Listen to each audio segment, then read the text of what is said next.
Assalamualaikum warahmatullahi wabarakatuh. Perkenalkan, nama saya Jataya Rindra Nugraha.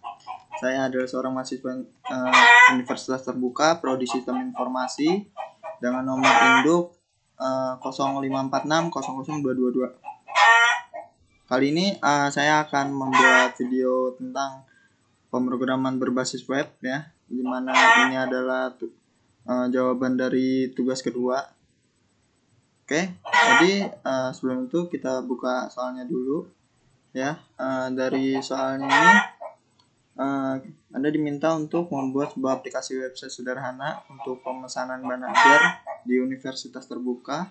Terus pada tugas praktik kedua ini mahasiswa berfokus untuk membuat aplikasi website berbasis Vue.js sebagai framework yang digunakan sepanjang pengerjaan tugas praktik kedua, sehingga data-data yang dibutuhkan tidak dibaca melalui database, tetapi melalui JS file yang sebagai dummy data yang akan dilampirkan bersama dengan tugas praktik ini.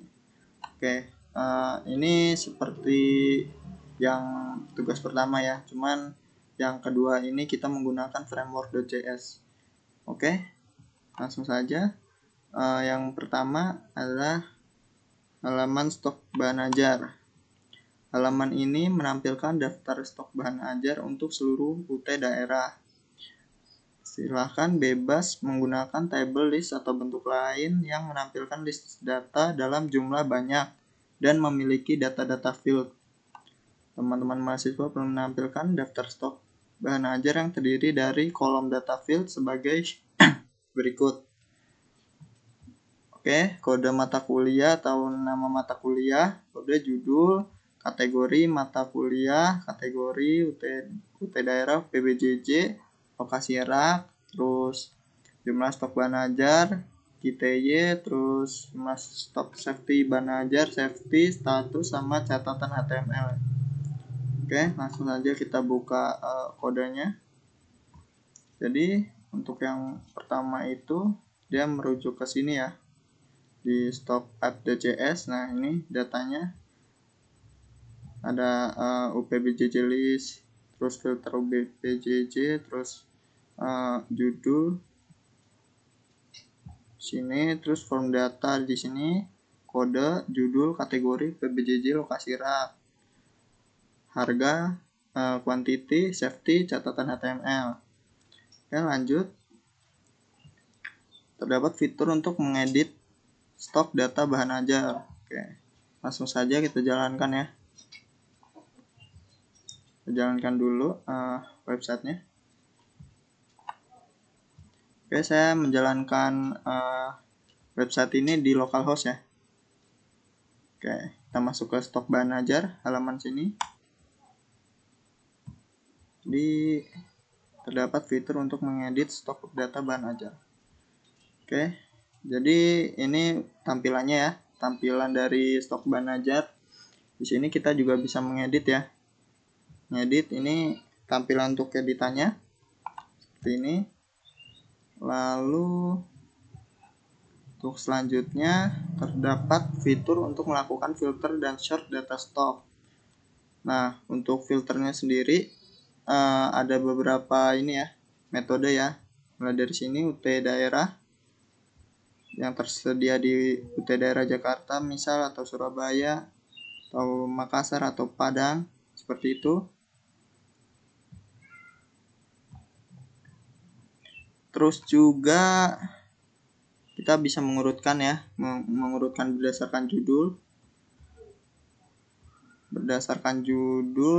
atau stok atau harga, seperti itu. Oke, selanjutnya menampilkan status dari stok bahan ajar. Nah, statusnya itu tersedia di sini ya. Jadi kalau misalnya aman, dia akan hijau. Lalu kalau misalnya menipis, dia akan berwarna oranye gitu ya, sesuai dengan simbol atau tanda yang memberikan kesan aman, ataupun teks berwarna hijau.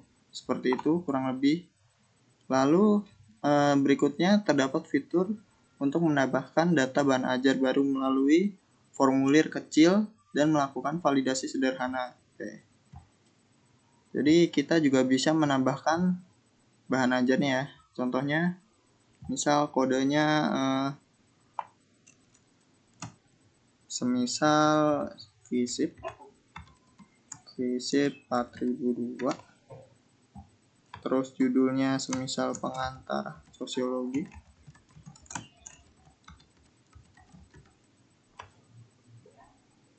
lalu kategori MK wajib UT daerah misal Jakarta, terus lokasi raknya misal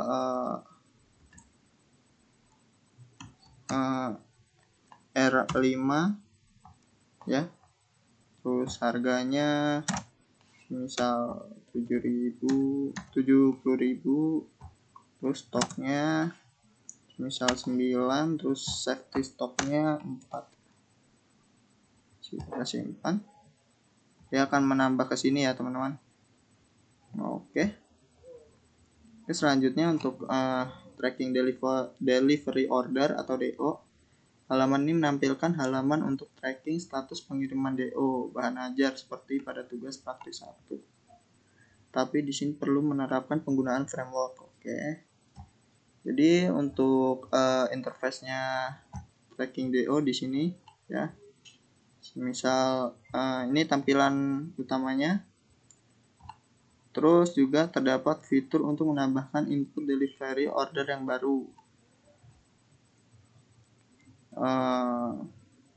Berikut adalah data field yang perlu diisi, nomor DO di mana tergenerate otomatis, penomorannya terdiri dari DO, tahun berjalan, sequence number, misalnya DO 2025-001 untuk data awal. Oke, lalu name-nya diisi secara manual, lalu namanya diisi secara manual, ekspedisi dipilih oleh pengguna berdasarkan data UPBJJ list, lalu paket bahan ajar dipilih oleh pengguna berdasarkan data pada paket,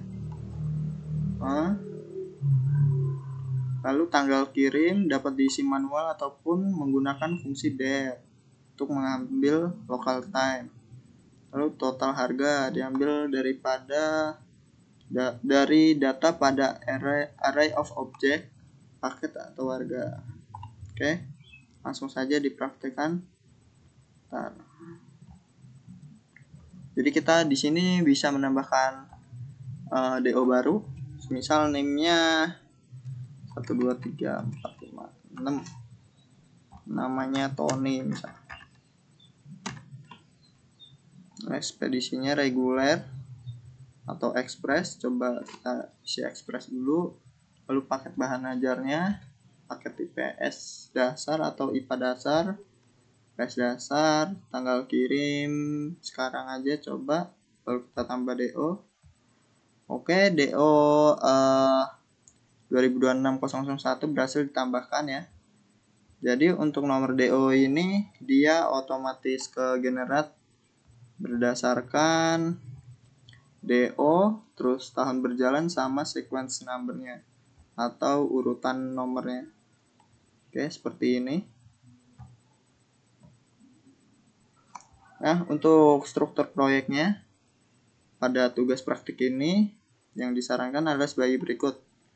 Index HTML, stok HTML, tracking HTML, lalu folder ya, folder CSS yang berisi style CSS, lalu folder JS yang berisi stok app.js sama tracking app.js. Jadi untuk ini struktur proyeknya saya sudah alhamdulillah sudah mengikuti ya, sudah sesuai ya. Jadi di sini ada index, stok, tracking, terus folder CSS dan folder JS. Oke, mungkin segitu dulu pembahasan kali ini. Terima kasih yang sudah menonton. Bila topik walidaya, wassalamualaikum warahmatullahi wabarakatuh.